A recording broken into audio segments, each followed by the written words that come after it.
So, as crazy as it sounds, we are slowly creeping up on the 2-month anniversary of the release of The Legend of Zelda: Tears of the Kingdom. It's pretty insane when you stop and think about how long we waited for this game and how many teasers and trailers we sat through waiting for final confirmations of the title, the release date, final trailers, official gameplay, all of that stuff. It was years, and now it's been almost 2 months since the game has released, and we've all played it, and many of us have beaten it. It's just nuts. But what a great game it was. I personally feel very lucky to live in a world where we've had these two incredible Zelda games release on the current Nintendo console, being the Nintendo Switch. It's pretty awesome. And so, with the 2-month anniversary creeping up, I felt like it was a good time for me to finally empty my thoughts a little bit more in depth on my overall feelings and big takeaways from the game. So of course, if you've been following my channel or follow me on Twitter, then it is no secret to you that I adore Tears of the Kingdom. I know that this current era of Zelda, the Breath of the Wild and Tears of the Kingdom open world kind of approach, is maybe not the favorite of everybody. I know there are some old school diehard Zelda fans, of which I am also one, who doesn't necessarily love this direction. And some people go so far as to say that they're not even really Zelda games. I think that is definitely a stretch, but there is a small contingent of folks out there who feel that way, and it's everyone's right to feel how they choose to feel about these games. I, being old enough to go back to the original game on the NES, who've played and loved and experienced every era of the Zelda franchise, I love these games. I think they're both damn near perfect. I mean, yes, you can nitpick any game, even if you would call it a 10 out of 10. But if I'm real, I would call both Breath of the Wild and Tears of the Kingdoms basically a 10 out of 10, 9.8, 9.9, 10 out of 10. They're incredible games, and to me, Tears of the Kingdom is no different. I love it. And so, I hesitate to call this video a review of sorts of Tears of the Kingdom, because reviewing games is really not my skill or my craft, and it's not something I do really very often on the channel. You might know if you've been following my channel for any length of time. I've reviewed a few games, but that's not really something that I feel like I want to do here. I'm just calling this, like I said at the beginning, an emptying of my thoughts about this game and really just kind of dissecting it a little bit more in depth now that I've had some time and some separation from the completion of the game, which I did actually on the 1-month anniversary of the game's release. It was June 12th that I personally completed the story. Really, the crux of this conversation to me is going to be a bit more of a direct comparison to Breath of the Wild, because it was Breath of the Wild that released with the launch of the Nintendo Switch, as well as, we can't forget, also released on the Wii U the same day. That game really was the beginning of the paradigm shift that the franchise is going through. And as we know, in the week build-up to the release of Tears of the Kingdom, and even in the days following Tears of the Kingdom, Nintendo and IG Aonuma very publicly stated that they kind of viewed Breath of the Wild and the success of that game as sort of a template for a new beginning of a new era of Zelda. And that a lot of what Breath of the Wild put in place is kind of the foundation of where they see the franchise going in the future. And Tears of the Kingdom, of course, being a direct sequel to Breath of the Wild, really showcases that, because yes, it's using the same general Hyrule map, but they obviously changed a lot of it. It still showed that they were taking the general formula that Breath of the Wild introduced and just evolving it, improving on it, and using that same template to make a new game. And so, like the title of this video suggests, I really want to dive into why I think Tears of the Kingdom is, at the end of the day, absolutely the better game from Breath of the Wild in almost every single respect and in almost every category of being a video game.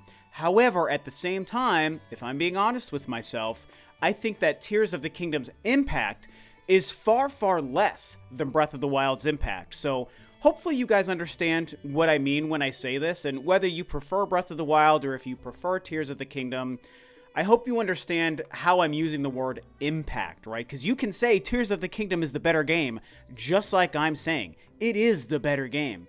But the way Breath of the Wild landed with such a nuclear explosion of awesomeness, and the way it took the gaming world by storm, cannot be compared to Tears of the Kingdoms, because I think Breath of the Wild was a much more significant and game-changing release than Tears of the Kingdom, simply by the fact that Breath of the Wild was the new version of this era of Zelda, and therefore it represented a bigger change, and it took hold of the gaming world much more strongly, in my opinion, than Tears of the Kingdom.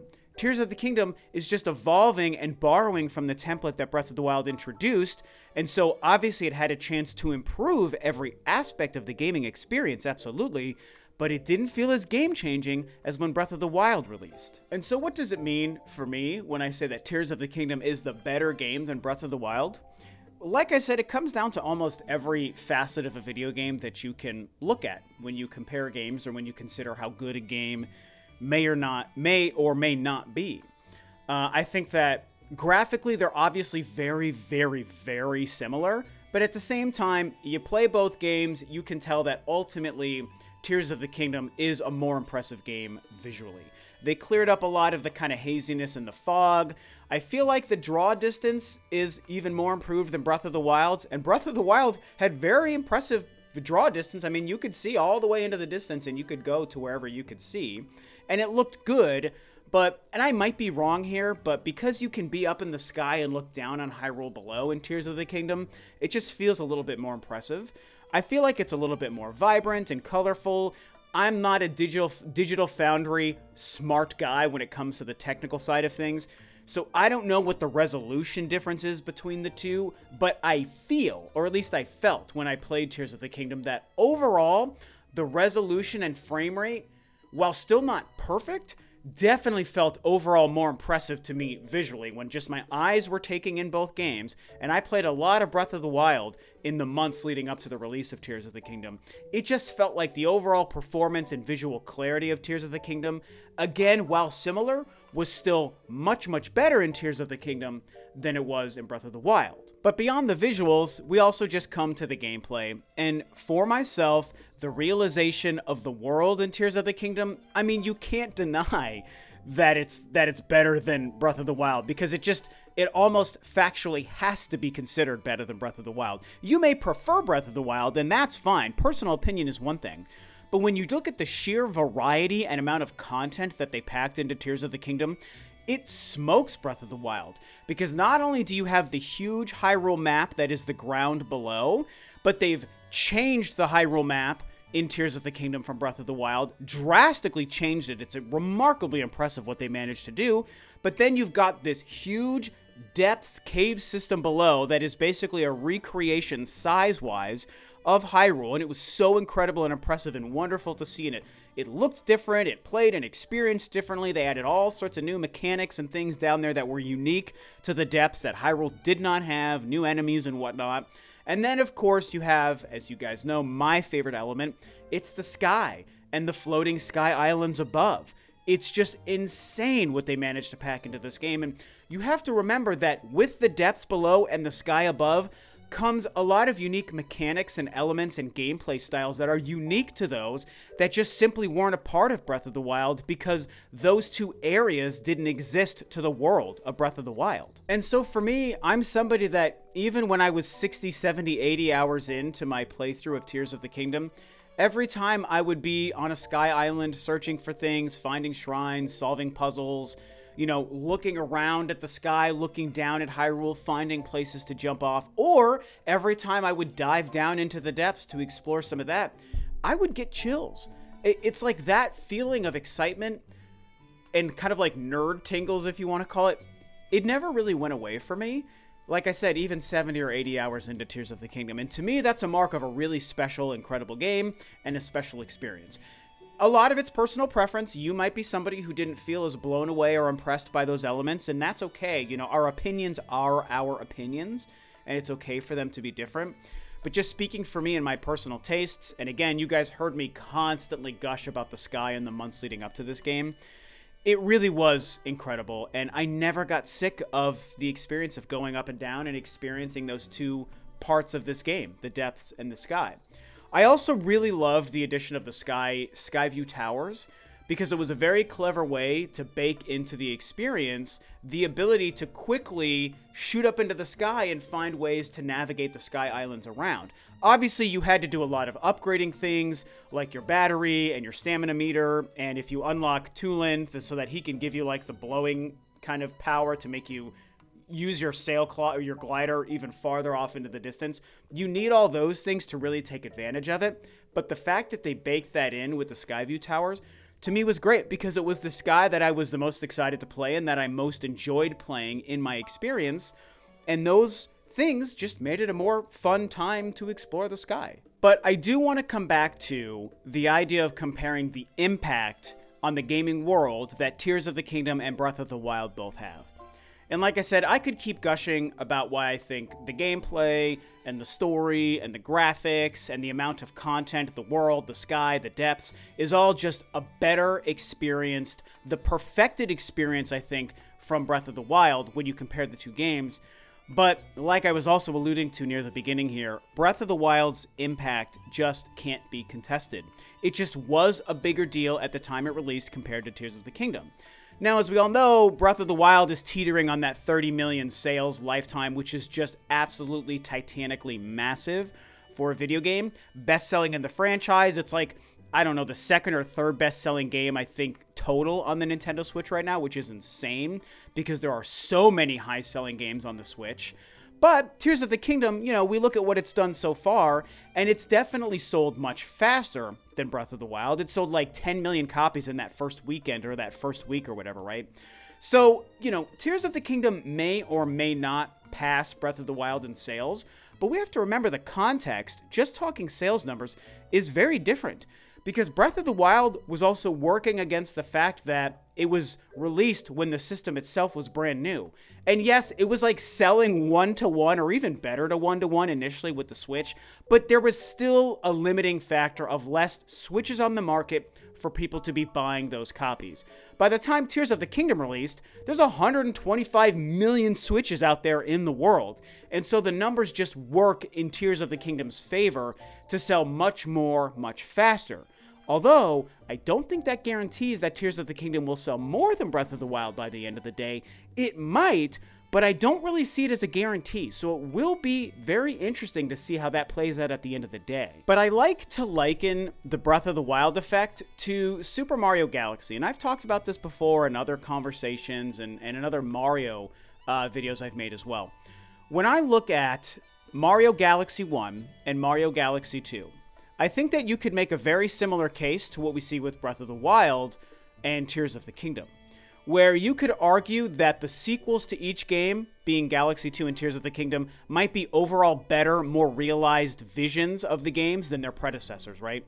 Galaxy 2 is probably the better made game than Galaxy 1. Tears of the Kingdom is probably the better made game than Breath of the Wild. However, I think the first game of each series, Galaxy 1 and Breath of the Wild, are both the more impactful game-changing experience, right? When we think of Mario Galaxy, we think of how mind-blowing and fresh it was when it was a brand new game and we were experiencing the world and the gameplay of Mario in a way we had never seen before. And so the first time you play a gravity-defying Mario experience is more memorable and impactful to the gaming world and our Mario time than by the time we play Galaxy 2, which is just a more refined version of the same gameplay concepts. And I think that that applies to Breath of the Wild, where the freshness and the change-up of the open world and the shrine system and the gliding and all that, the climbing, all of these things that Breath of the Wild showed us for the first time, it's more impactful and it feels like more of a huge shift for the series than by the time we play Tears of the Kingdom, which is just a better, more refined experience than Breath of the Wild. Now, what I will admit is I have kind of opposite opinions, though, when I compare the two Galaxy games and the two Breath of the Wild games, right? With Mario Galaxy, yes, I can probably admit that Galaxy 2 is the better made game of the two, but I actually still prefer Mario Galaxy 1. I've said it many times in the past, Galaxy 1 is my favorite Mario game of all time. I like it and enjoy it more than Galaxy 2, even though Galaxy 2 is the more perfected version of it. But with the Zelda games, not only is Tears of the Kingdom the better made game, I think, than Breath of the Wild, but I also do prefer it to Breath of the Wild, right? So it's like I have opposite feelings. I prefer Galaxy 1 to Galaxy 2, but I prefer Tears of the Kingdom to Breath of the Wild, if that makes sense. And so this is the specific kind of concept that I'll be really excited to hear from you guys in the comments. what you think about this. When you compare Tears of the Kingdom and Breath of the Wild, which game do you think is better, or the better made game, right? And then, setting that aside, what game do you prefer? You know, you have to be able to separate your opinions and your preference from maybe the impartial reality of the games. And not everyone can do that. Boy, let me tell you, as a YouTuber who's been doing this for a decade, you see and hear a lot of conversations amongst gamers out there. And not everyone, in my experience, has the same kind of mature approach to conversations like this, where not everyone can separate their opinions from something that's a little bit more objective, right? And that's okay, but it is nice when we can maybe have the ability to do that. So I like to think that that's what I'm doing with my thoughts, right? I prefer Tears of the Kingdom, and I think it's the better game than Breath of the Wild. However, I think Breath of the Wild's impact was much, much larger and much more game-changing than Tears of the Kingdoms. And I think that the sales might even show it at the end of the day. I mean, think back to 2017 when Breath of the Wild released. People were enamored with that game and talking about it and just overtaken with its amazingness for months after its release. Fast forward to 2023, here we are, a month and a half after Tears of the Kingdom released, and people aren't talking about it the same way. It doesn't feel like it's in the same zeitgeist that Breath of the Wild would have still been a month and a half after Breath of the Wild's release, right? Yes, there's more good games coming out, so people's attention is split, but I think that even though Tears of the Kingdom is such an incredible game and it's the best reviewed game of the year, it's probably going to be game of the year, people have already moved on from it, you know? The gaming landscape, in my experience, what I'm seeing out there, more people have moved on faster from Tears of the Kingdom than they did with Breath of the Wild 6 years ago in 2017, you know? And I think that those are the things that kind of color my opinion about the impacts being different between Breath of the Wild and Tears of the Kingdom, right? So, back to my question to you guys. How do you feel about this concept, right? Which of the two games do you prefer? And which of the two games do you think made the bigger impact on the gaming community and the gaming industry? Definitely curious to hear your thoughts, but at the end of the day, like I said, Tears of the Kingdom, mwah, amazing. Chef's kiss, if I can even speak right. Perfect game, mind-blowing game. Give me those Sky Islands. I would like to see them perfect that in future Zelda games as well. More sky stuff and make it a little bit easier to traverse. But at the end of the day, it's a great game, and so, I don't know. Tell me what you guys think.